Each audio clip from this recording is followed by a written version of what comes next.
faith goes out the window and you start doubting and questioning him.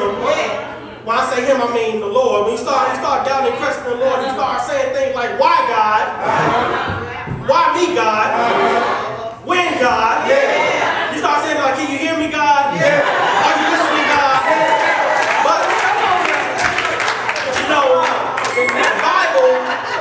the Bible says the Lord can giveth and the Lord can take it away. See, if God blesses you with something and you're not using what God blessed you to give to other people, you're not using what God give you to do the right thing, then God can take it away. So while you're sitting there saying, why God? Why me, God? When, God? What's being translated up to the Lord is, I know I make a lot of money, but I don't tithe, but why, God? I know I don't go to church, I don't pray, but when, God? I know when I had a husband, I cheated on her. I know when I had a wife, I didn't appreciate her, but can you hear me, God?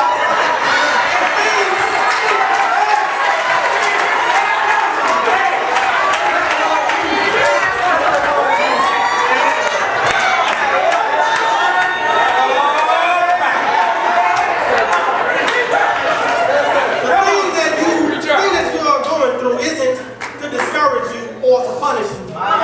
It's to make you stronger. It's to make your faith stronger. It's to make your determination for God stronger. In Jeremiah 29:11 it says, for I know the plans I have for you, declares the Lord. Plans to prosper you, and not harm you, brother. Plans to give you hope in the future. Plans to prosper you, not harm you. Plans to lift you up and not put you down. Plans to elevate you and not keep you down. You hear my point? God will never put too much on you because he knows how much you can do. And all you have to do is hold on. And if you hold on, your reward will come. In Timothy, in 2 Timothy chapter 4, in 2 Timothy chapter 4, starting at the 7th verse, it said, I have fought the good fight. I have finished the race, and I kept the faith.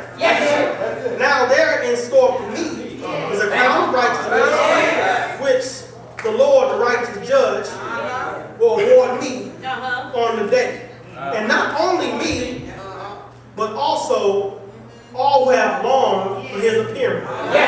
So it's not just going to be me who's getting that crown of righteousness. It's not just going to be Pastor Minor, but all of us is going to get that crown on that day if we keep our faith.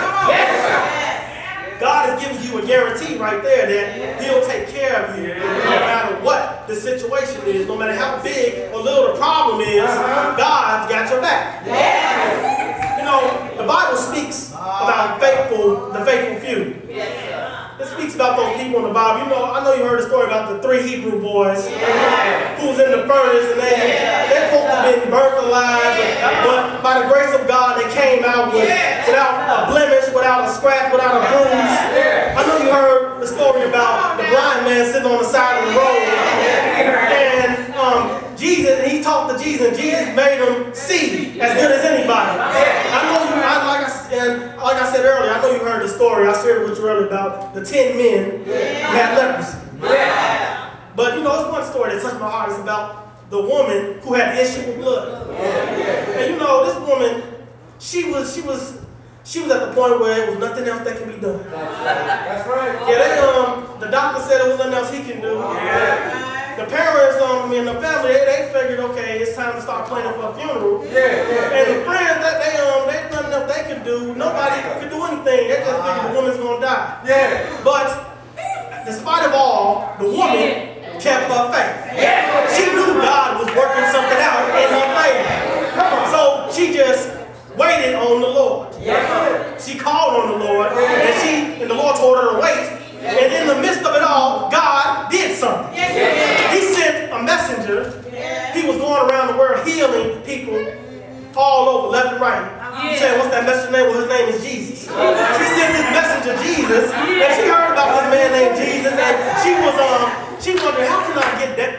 track down this fellow Jesus. She started down herself. I'm just like, I'm not going to be able to track him down. The world is this big and my town is just this big. But God sent Jesus to her town. Yeah. So she said, you know what? I'm going to go track this man Jesus down.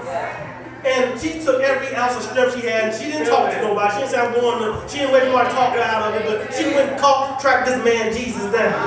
And she went out. She went out the door. She walked around, and somehow she came in distance of Jesus. So she took a few steps. She took a couple steps. She looked down, took a few steps, and then when she looked up, she was at arm's length of Jesus.